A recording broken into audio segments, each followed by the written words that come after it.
அகிலமெங்கும் உள்ள தமிழ் நேயர்கள் அனைவருக்கும் பரம்பரை ஜோதிடர் உங்கள் மனோ பாலாஜியின் அன்பான வணக்கம். துலாம் ராசி நேயர்களுக்கு தை மாத ராசி பலன். இந்த தை மாதத்தில் துலாம் ராசிக்கு கிரக பெயர்ச்சி கிரக அமைப்புகளால் எந்த அளவுக்கு ஒரு சாதகமான பலன்கள் நமக்கு அமையப்போகுது அப்படிங்கிறத பற்றி தாங்க இந்த பதிவில் இப்போ நம்ம பார்க்க போகிறோம். முதலாக பார்க்குறவங்களா இருந்தீங்கன்னா சப்ஸ்கிரைப் பண்ணி பெல் பட்டன் அழுத்தி ஆல் ஆப்ஷன் கொடுங்க. துலாம் ராசியில் பிறந்தவங்க இந்த சுக்கிர பகவானுடைய ஆதிக்கத்தில் பிறந்ததுனால தன்னுடைய எண்ணம், சிந்தனை, செயல்பாடு ரொம்ப ரிச்சாக இருக்குன்னு சொல்லுவாங்க. எதையும் யோசித்து செய்கிறது மட்டும் இல்லை, மற்றவங்க ரசிக்கிற அளவுக்கு செய்யக்கூடியவங்க. ஒருத்தர் மேலே பாசம் வச்சிங்கன்னா அந்த பாசத்துக்கு தேவையான ஒரு நல்ல விஷயங்களை அவங்களுக்கு செஞ்சு கொடுப்பீங்க. அதே மாதிரி உங்களுடைய வாழ்க்கை தரம் எப்படி இருக்கும்னா, அடுத்தவங்களை காயப்படுத்தாமல் வந்த வாழ்க்கையாக இருக்கும், மற்றவங்களை கஷ்டப்படுத்தாமல் நீங்கள் வந்த பாதையாக இருக்கும்.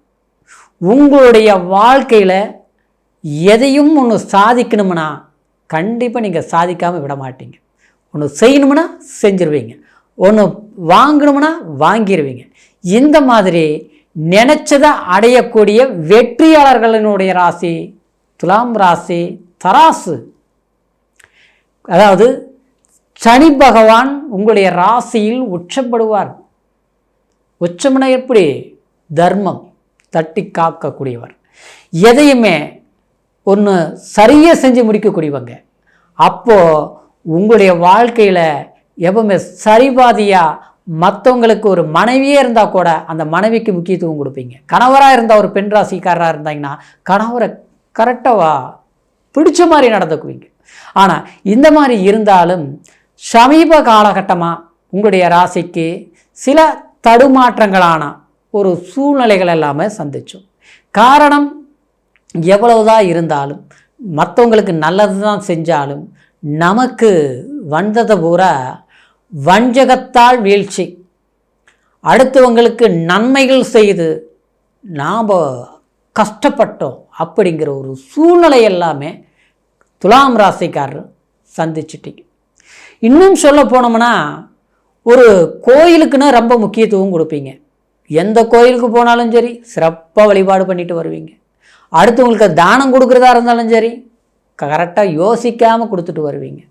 சொந்த பந்த உறவு முறைகளே யாராக இருந்தாலும் கஷ்டம்னு வந்துட்டால் முதல்ல போய் நின்றுக்கிறவங்க யாருன்னா துலாம் ராசிக்காரர் தான்.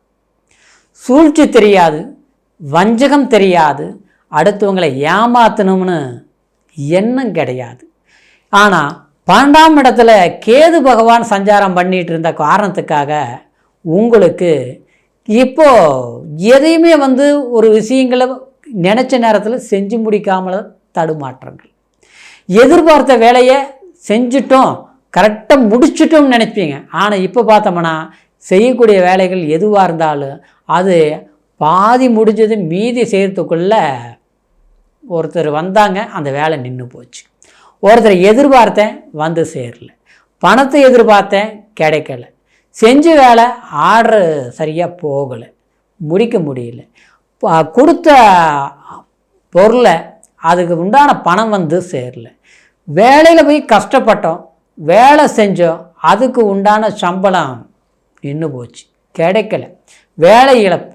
இப்படி சில பிரச்சனைகள் சமீப காலமாக ஏற்பட்ட சூழ்நிலைகள் எல்லாமே உங்களுக்கு ஒரு மாற்றத்தை அடையக்கூடிய ஒரு மாதமாக இந்த தை மாதம் உங்களுக்கு ஏற்பட போகுதுங்க. இந்த தை மாதத்தில் பொறுத்த வரைக்கும் நவகிரகங்களின் ஆளுமை தன்மைனா 11ஆம் அதிபதி சூரிய பகவான் உங்களுடைய ராசிக்கு 4ஆம் இடம் சுகஸ்தானத்தில் சஞ்சாரம் பண்ணக்கூடிய ஒரு காலம்தான் தை மாதம். இந்த மாதத்தில் உங்களுடைய வாழ்க்கையில் கண்டிப்பாக புதிய வளர்ச்சி அடைவீங்க, புதிய முயற்சினால் அனுகூலம் அடைஞ்சு அதனால் லாபத்தை அடையக்கூடிய ஒரு மாதமாக செயல்பட போகுதுங்க.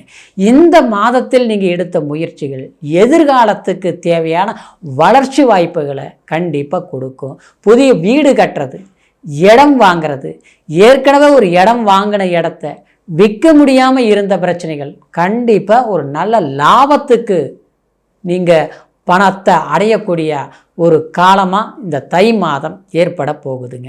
அதே மாதிரி உங்களுடைய ராசிக்கு 5ஆம் இடத்தில் சஞ்சாரம் பண்ணக்கூடிய அந்த சனி பகவானுடைய சேர்க்கை சுக்கிர பகவான் சேர்க்கையாக இருக்குதுங்க. அப்போது இந்த 11ஆம் தேதி வரைக்கும் உங்களுக்கு புதன் உங்களுடைய ராசிக்கு அதாவது 3ஆம் இடத்தில் சஞ்சாரம் செய்யக்கூடிய ஒரு காலமாக இருக்கும். அப்போது உங்களுக்கு உபஜயஸ்தானத்தில் இருந்து புதன் பகவான் 11ஆம் தேதி 4ஆம் இடத்திற்கு சஞ்சாரம் பண்ணக்கூடிய இந்த காலத்தில் பொறுத்த வரைக்கும் உங்களுக்கு புதிய முயற்சிகள், அதாவது புதன் ஆதித்ய யோகமாக செயல்பட்டு உங்களுக்கு குடும்ப வாழ்க்கையிலையும் வீட்டில் தேவையான சில வசதி வாய்ப்புகளை உருவாக்கக்கூடிய ஒரு சாதுர்த்தியம் ஆட்டோமேட்டிக்காக உங்களுடைய உள்ளத்தில் ஒரு நிலை ஏற்படும். மனசில் ஒரு தைரியம் பிறக்கும். அடுத்தவங்க ஒரு மோசம் பண்ணாங்க அப்படின்னா அவங்களுக்கு முன்னால் நீங்கள் வாழ்ந்து கட்டுறதுக்கு ஒரு அங்கீகாரம் கிடைக்க போகுதுங்க. வேலையில் இருந்த நெருக்கடிகள் கண்டிப்பாக தீர்ந்துருங்க. குழந்தைங்கள்னால லாபத்தை அடைவீங்க. லாபம்னா மன நிம்மதி அடைவீங்க. கல்வியினால் வளர்ச்சி அடைவீங்க. கல்வி தடப்பட்டதை மீண்டும் படிக்கக்கூடிய வாய்ப்புகள் வரும். அரசாங்க வேலை வாய்ப்புகள் கைகூடி வரும். ஒரு எக்ஸாம் எழுதினாலும் பாஸ் ஆகிடுவீங்க. ஏற்கனவே நமக்கு 1 மார்க் 2 மார்க்கில் போய்கிட்டு இருக்குது, ஒன்றுமே சரியில்லை, அதனால் நம்ம ஏதோ ஒன்று பண்ணலாமான பயமாக இருக்குது அப்படின்னு நினைக்கக்கூடிய எண்ணங்கள் மாறி கரெக்டாக சிறப்பாக செஞ்சு படிப்பீங்க. சிலர்லாம் பார்த்தோம்னா வேலை தேடிகிட்டே இருக்கிறோம், வேலை கிடைக்கவே இல்லை. அனுபவம் இருக்குது, என்ன பிரயோஜனம்? எங்கே போனாலும் நிரந்தரமாக வேலை இல்லை, கொஞ்ச நாள் இருக்குது, அதுக்கப்புறம் பார்த்தோம்னா போயிடுது. ஒரு இடத்துல அப்படியே போராடி வேலை செஞ்சிட்ருக்குறோம், எவ்வளவோ அந்த கம்பெனிக்காக உழைச்சிட்ருக்குறோம், ஆனால் நமக்கு அங்கே தான் நல்ல பேர் கிடையாது. நாம் உழைக்கிறதுல மற்றவங்க உயர்றாங்க, ஆனால் நாம் உழைக்கிறதுக்கு தான் அந்த சம்பளம் கிடைக்கல. அதெல்லாம் சரியாக நீங்களே சொந்தமாக ஒரு தொழில் தொடங்கக்கூடிய வாய்ப்புகள் உருவாக்கும். ஏன்னா இந்த காலகட்டத்தில் பார்த்துட்டோம்னா 6ஆம் இடத்தில் இருக்கக்கூடிய ராகுனால் எதிரிகளுடைய தொல்லை, நம்மளுடைய வளர்ச்சி தடையாக்கணுவங்க, ஆப்போசிட்டில் நின்று நமக்கு ஆப்போசிட்டை செயல்பட்டவங்க அவங்களுடைய தாக்கம் குறைஞ்சி உங்களுடைய தாக்கம் அதிகரிக்கும், உங்களுடைய வளர்ச்சி அதிகரிக்கும், உங்களுடைய முயற்சி அற்புதமான ஒரு திருவினையாக்கக்கூடிய ஒரு வாய்ப்புகளாக நிச்சயமாக அமையப்போகுதுங்க. அது மட்டும் கிடையாதுங்க. 8ஆம் இடத்தில் அஸ்தமமான குரு பகவானால் 12ஆம் இடத்தை 5ஆம் பார்வை விரயஸ்தானத்தை பார்க்கறது மட்டும் இல்லாமல் உங்களுடைய ராசிக்கு 2ஆம் இடத்தை தனஸ்தானத்தை பார்க்கறதுனால பணவரவு அற்புதமாக இருக்கும், செயல்பாடு சிறப்பாக இருக்கும். சொந்த தொழில் நடத்தக்கூடியவங்களுக்கு கண்டிப்பாக லாபகரமான முயற்சிகள் எடுப்பீங்க. அதே மாதிரி தூர பிரயாணங்கள் போகணும் அப்படின்னு நினைக்கிறவங்க கண்டிப்பாக பயணத்தால் நன்மைகள் அடைவீங்க. ஒரு தூரத்தில் ஒரு வேலையை கிடைக்குமா, ஒரு வெளிநாடு போடலாமா, வெளிநாட்டில் போய் வேலையில் இல்லாமல் தடுமாறிட்டு இருக்கக்கூடியவங்களுக்கு வேலை வாய்ப்புகள் நிரந்தரமாகும். சரிங்களா? அந்நிய தேச பயணங்கள் சிறப்பாக அமோகமாக செயல்படக்கூடிய வாய்ப்புகள் கண்டிப்பாக இந்த தை மாதத்தில் செயல்படும். உங்களுடைய ராசிக்கு கிரக பயிற்சிகள் அந்தளவுக்கு சாதகமாக இருக்குதுங்க. இன்னொரு விதத்தில் பார்த்துட்டோம்னா இயற்கையாகவே துலாம் ராசிக்காரருக்கு எப்போவுமே ஒரு விஷயத்தை நினச்சிட்டிங்கன்னா அது முடிக்காமல் இருந்தால் தூக்கம் வராது. பெரிய லாபத்தை அப்படின்னா மற்றவங்க ரசிக்கிறது மட்டும் கிடையாதுங்க, மற்றவங்களுக்கு முன்னால் ஒரு பொருள் செல்வாக்கோட ஒரு பாக்கியஸ்தானமான வாழக்கூடியவங்க. அதாவது வீடு, ஒரு ஆடம்பரமான காரு, ஒரு ஒரு நகை நட்டு எல்லாமே சிறப்பாக நமக்கு பயன்படுத்தக்கூடிய ஆதிக்க பலம் உங்களோட ராசிக்கு அதிகமாக உண்டு. ஆனால் கொஞ்ச நாள் இருந்து எல்லா விரயம் நஷ்டம் தொட்டதை பூராமே பெரும் நஷ்டத்தை தொட்டு இன்றைக்கி கடன் சுமைகளை கூட சுமந்துட்டு இருக்கக்கூடிய சூழ்நிலைகள் உருவாகியிருக்கும். அந்த பிரச்சனைகளுக்கெல்லாம் தீர்வு கிடைக்கக்கூடிய ஒரு மாதமாக நீங்கள் முயற்சி எடுக்கக்கூடிய மாதமாக செயல்படுறதுனால கண்டிப்பாக தை பிறந்தால் வழி பிறக்குங்கிறது, அதாவது பழமொழியாக இருந்தாலும் உங்களுடைய வாழ்க்கையில் தையிலிருந்து நம்மளுடைய வாழ்க்கையில் வளர்ச்சி அடைஞ்சிட்டோம், தையிலிருந்து சிறப்பாக ஆடம்பரமான சில வாய்ப்புகளை உருவாக்கி அமோகமாக வாழ்ந்துட்டுருக்கிறேன்னு நினைக்கிற அளவுக்கு உங்களுடைய மனசில் சந்தோஷமும் மகிழ்ச்சியும் உருவாகும். எந்த ஒரு மாற்று கருத்து கிடையாதுங்க. இப்போ நான் சொன்ன பலன் கோச்சார பலன் சந்திரனை வச்சு.